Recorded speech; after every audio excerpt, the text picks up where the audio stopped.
take the motto, pieces with a flask to go. The pull of the lover at the old last row. Past the last of the wood band, I'll pay a parking. Still for the long way at the old last row.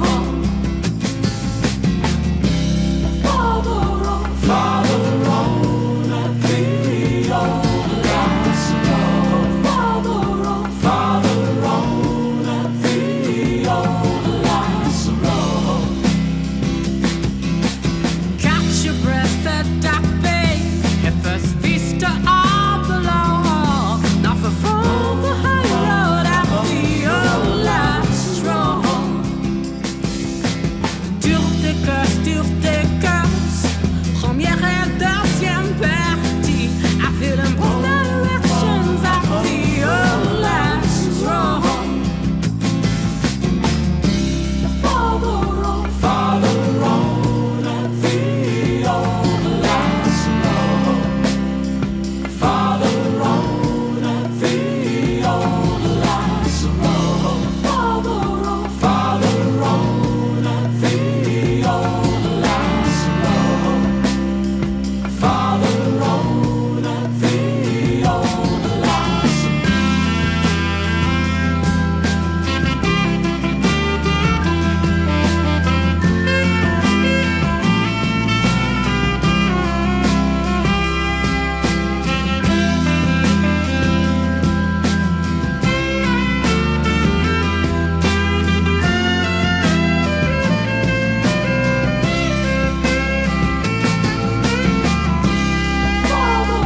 Farther on at the old last row.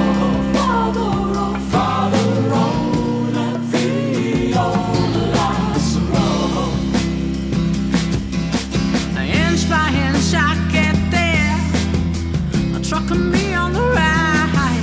Isn't past the fault line at the old last row. It's the freedom of the journey. The destination lasts, it's a dream. I don't care if I get there at the old last row.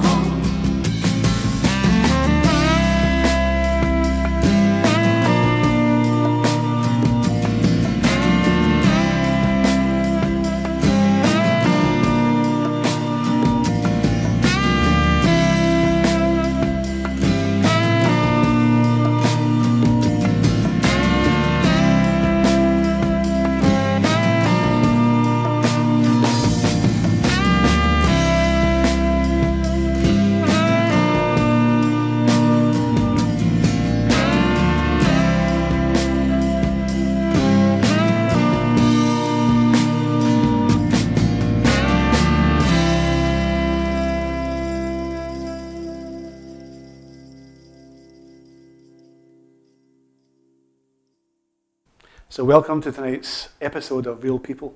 I'll be talking to David Crana about the world of comics. But first of all, I want to talk to Ian Retson about the world of the Bank Street Martyrs. Well, thanks, Paul. I'm the lyricist in the band, the Bank Street Martyrs, along with another two people. Andrew Marsland, who's responsible for all the music and some of the vocals. And our lead vocalist is Joe Watima, who's from Uganda via Mauritius. Okay, is Andrew from the Vale as well? Yes, he is. Yeah, okay. He's a relative of mine on the Cunningham side of the family. Okay. So, and there's loads of us. So you put the words together and then you send them off to the guys and they wrap the music around it. Yeah. How does that process work? Well, it's you probably know this, writing words first and then trying to put music to it's the hardest thing. But I think that gives us a bit of variety in the songs as well. But these guys are so technically brilliant that they can do it and do it well. Andrew, how it works is we have a chat about what the words mean, and puts it in context to maybe the time period and the influences that maybe were around at that time, and that gives it, we hope, a bit of depth, the meaning and the context. So. And the vocals are quite different, some of the tracks. I mean, Joseph's quite a high voice, is that right? Yeah. Mm-hmm. Reminds me of Supertramp or maybe even Robert Plant a little bit. Okay. Some tracks where you've got other tracks. Maybe you sang yourself in one of the tracks, didn't you? Well, they give me my moment in the sun on my specialist subject, public house artists, where they're looking for a kind of lounge lizard type of person. I thought that might be typecast. Yeah, typecasting slightly. Okay, well, that's fine. What about yourself when you were kind of growing up? What music influenced you? Well, we're all in the band. We're all music fanatics and fans of all sorts. But I go back longer, nearly as long as Bob Dylan. But Bob Dylan would be in there. But certainly the Beatles and the Stones would be staples. But really, my favourite album of all time is Love Forever Changes from 1969, and it still is, and it always has been. Wow. Yeah. I've got to admit, this is slightly creepy, but I did look at your record collection one time. Right, way back in the 70s. Okay. I was at a record. I didn't know I was that. at a record night Okay. in your house, and I Okay. think one of your siblings let me. Well, I had a look, and I found a Yes LP. Oh, yes. So were you into Yes? I went through a phase of progressive rock that I don't want to talk about really, but some of it still holds up, I think. But I think Tales from Topographic Oceans, we were all trying to learn the lyrics to that, and we're off our heads, I think, a bit. Yeah. That was brilliant. So there's a lot of diversity. I took the time to listen to both the LPs, Okay. all the tracks, like a double album's worth. Wow. Okay. Sometimes I was in the bath, sometimes a bit too much information, but sometimes I was around the car, but I got through all the tracks. Really brilliant musicianship, really good, and a lot of diversity in there as well, from jazz to rock. The track DNA, okay, it's a big word, but it's DNA. Okay. That's quite a rocky one.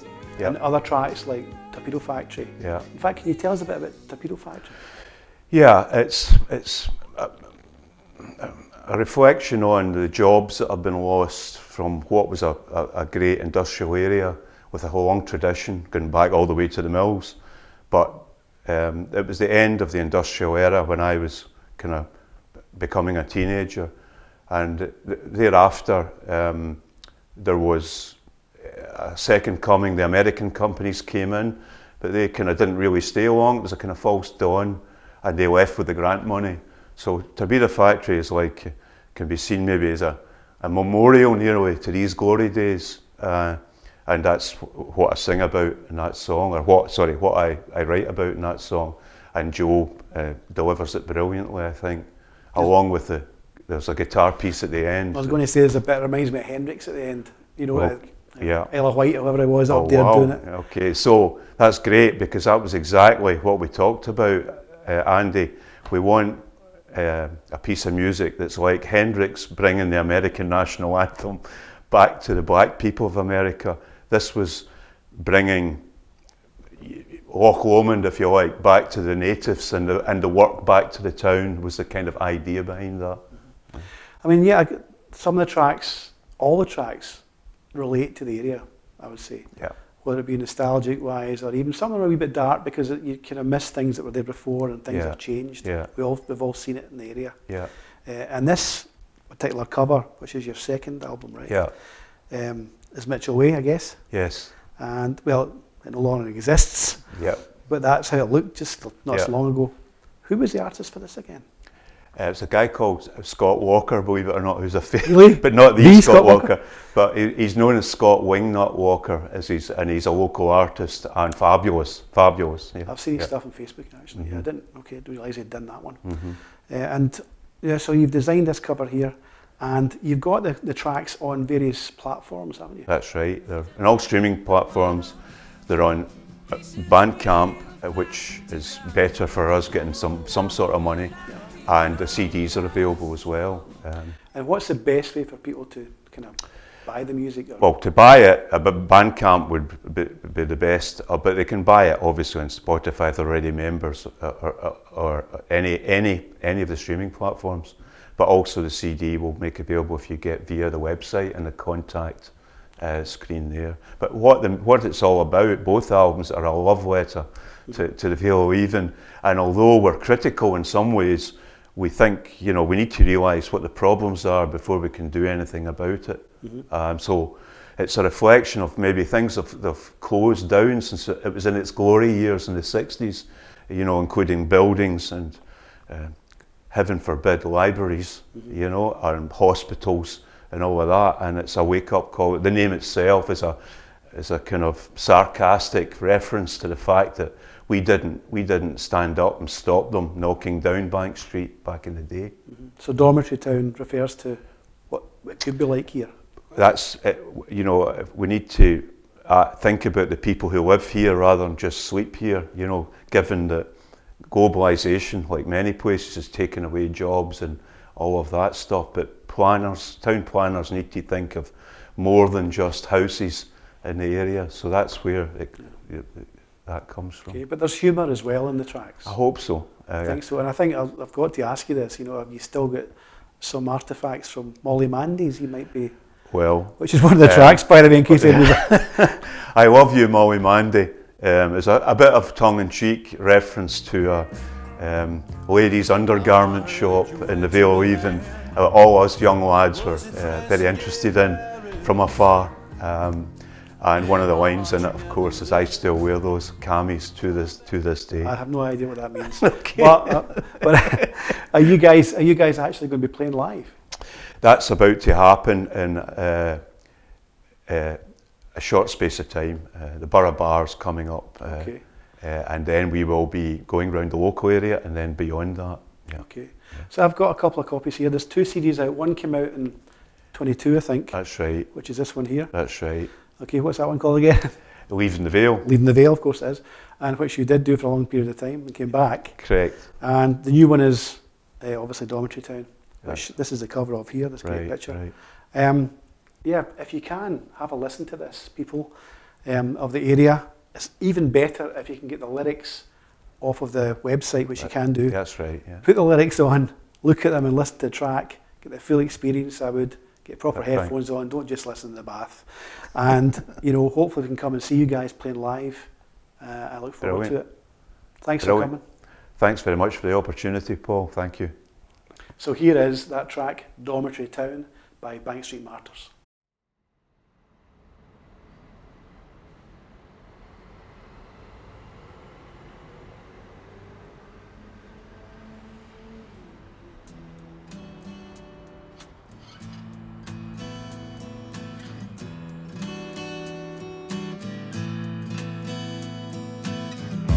Cobbled street of silver, shimmering in the rain. Footnotes of a civic nature, now an Orwellian refrain. Out of downtown platters, virtually moving in on paper. All the local people moving out in disgust when the started beat the dust. Meet your way the way we were. Where were we when we had to hit the street? Drive on by, drive on through. No word, no blame here home. No one stays around this place for very long. It's a transient, don't be every town. Still I can't escape awake at night,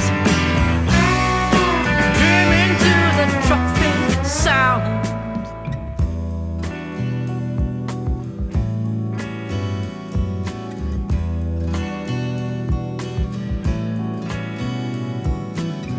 This place of structure, a society, a purpose, sprinkled with some fun.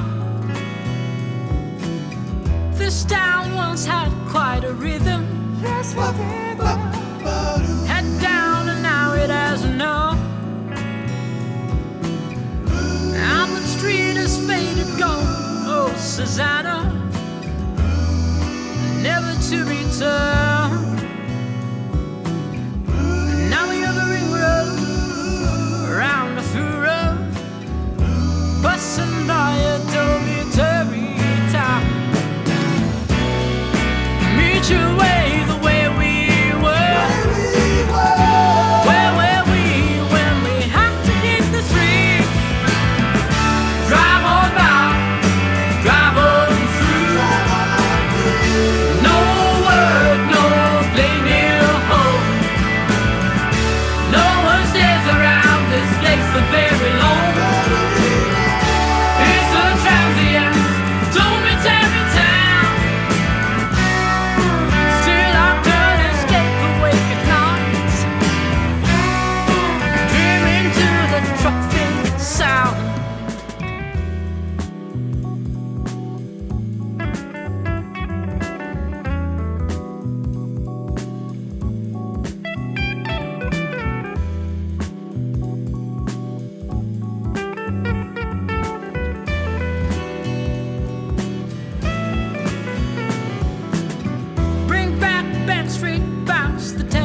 establishment, an institute, not remnants of a bingo.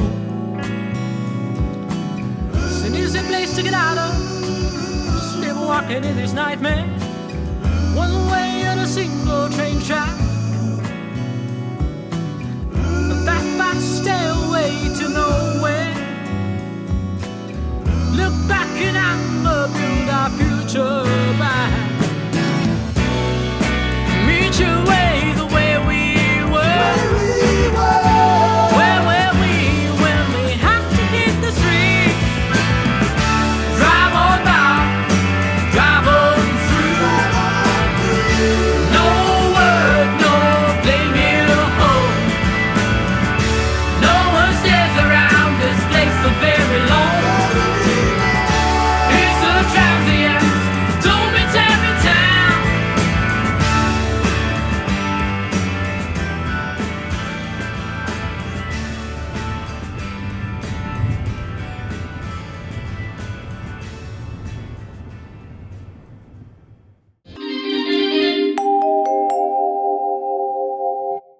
So my second guest today is David Crana, who's the man behind Glasscity Comics. I'm going to talk about that. But you're from the Vale, David. I am, yep, born and bred, Vale of Leven. Went to the Vale of Leven Academy. Okay. You can take Round about the Christie Park area, I believe. That's it, yes, Spollet Street. I'm not going to say too much in case folk turn up at mum and dad's house. Oh, that's it. Okay, I'll give you exact addresses. So how did you get into all this genre of comics? Because it's something I don't really know much about. How did you get into it? Well, I've always read comics, so as long as I can remember, I've read comic books. So my dad used to get the Sunday Post every week, and I would pore over the Oor Willie and the Bruins comic strips on there, and I just always read them. So it was like the Bruins and the Oor Willie went on to Rupert the Bear, Tintin, Asterix and Obelix. And then I can remember my Uncle John, actually, who I think you know, bought me an annual, Judge Dredd annual when I was about 10. I was probably a bit too young for it. I know he'd be wanting to lead you astray. Totally. And that just opened my eyes to kind of everything. And from that moment on, I was like, right, okay, I'm just going to keep on reading comics. So I used to play in a band, and we were always playing. I used to write music and stuff like that. I've always just liked to kind of expel creativity as best I can by writing things. Yeah. I've only ever had like one A in my life, and it was for writing in first or second year. It was for coursework. I wasn't actually for any exams. Yeah. And I remember the teacher, she opened the jotter up and she's like, I can't read anything what it says. It's pretty much illegible. But you're getting an A. And I'm like, all right, why is that? He's like, because you have filled this jotter. She's like, you obviously really, really enjoyed doing that. Enjoy the process of writing. I enjoyed the process of writing.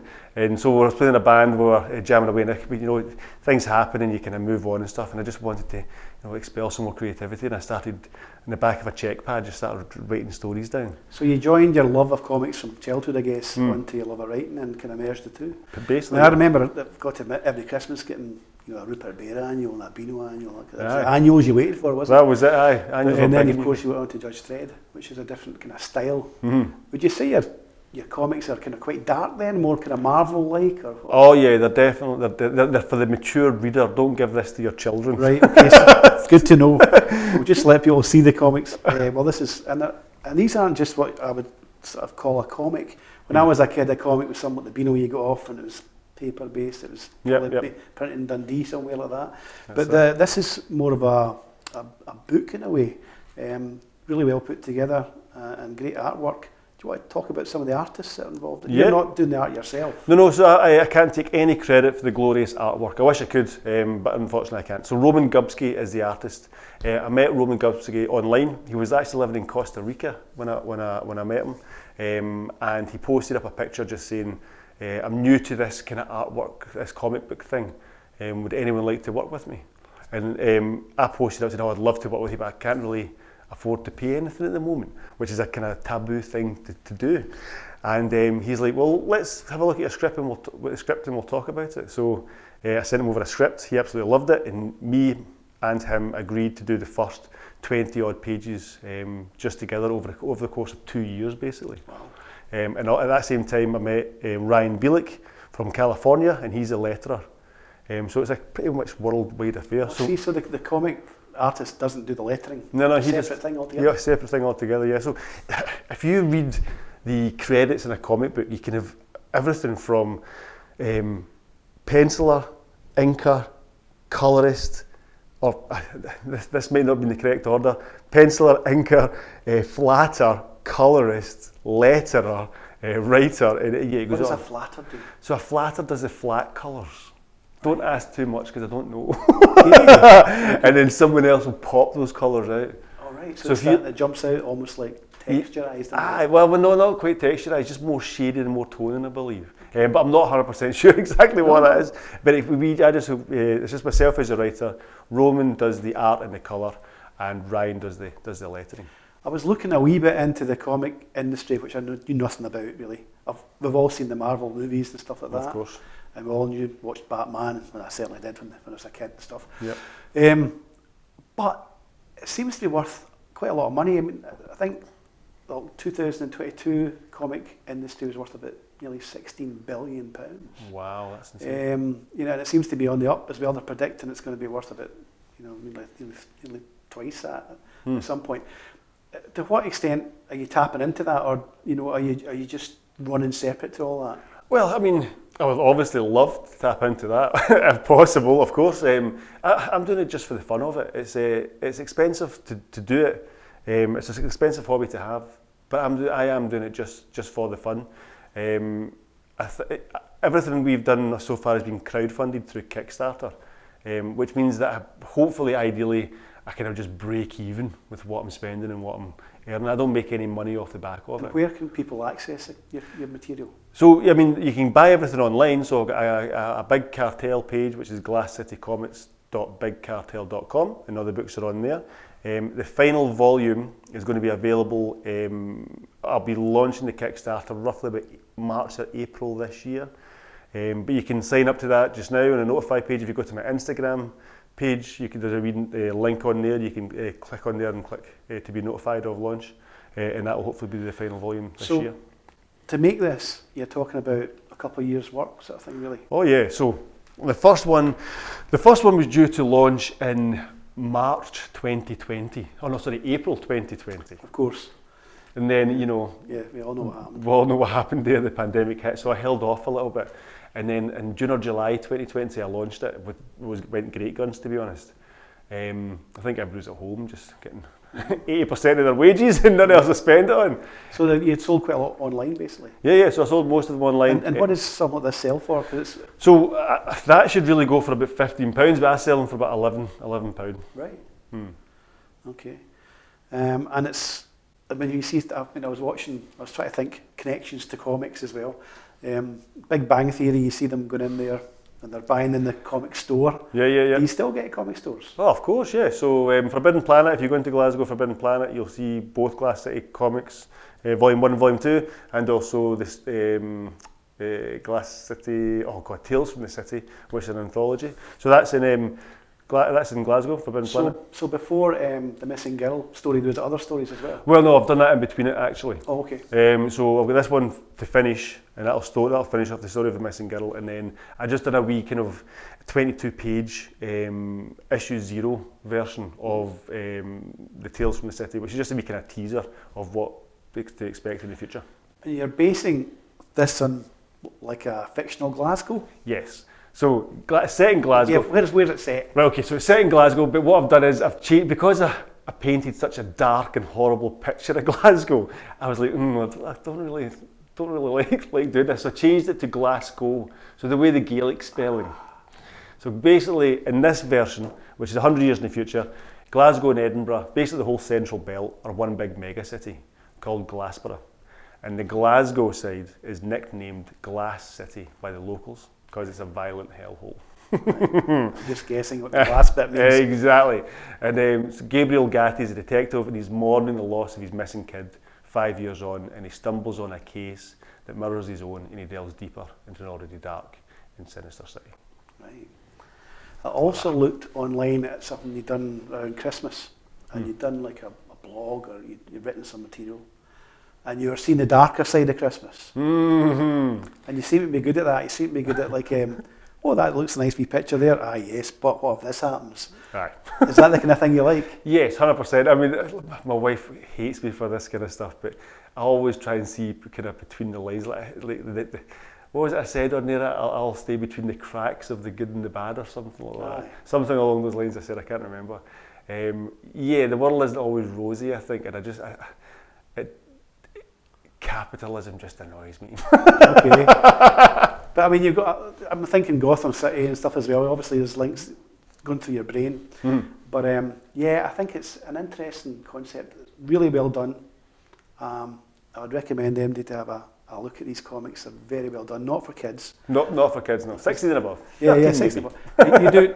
Do you go to other comic conventions? Oh yeah, there's plenty. So the next one I've got coming up actually is in March the 9th, which is it's actually an adults-only comic convention. It's getting a bit of a reputation at the moment. It's an interesting one, and that's, I can't remember what it is, but it's GCAF. It's called Glasgow Comics and Arts Fair. And that's in Glasgow quite soon. Yep, 9th of March. I've got nothing else booked at the moment, but last year, I mean, I work weekends, so it can be quite difficult to get weekends off. Yeah. And do you have a stall at these places or something? Yeah. So I've got a stall there. I try and. So people can come up and have a chat with you and look at what chat. you're doing. Yeah, they can buy my stuff. So sometimes I have second-hand comics that I've read and try to get rid of, or my wife's trying to get rid of, to be perfectly honest.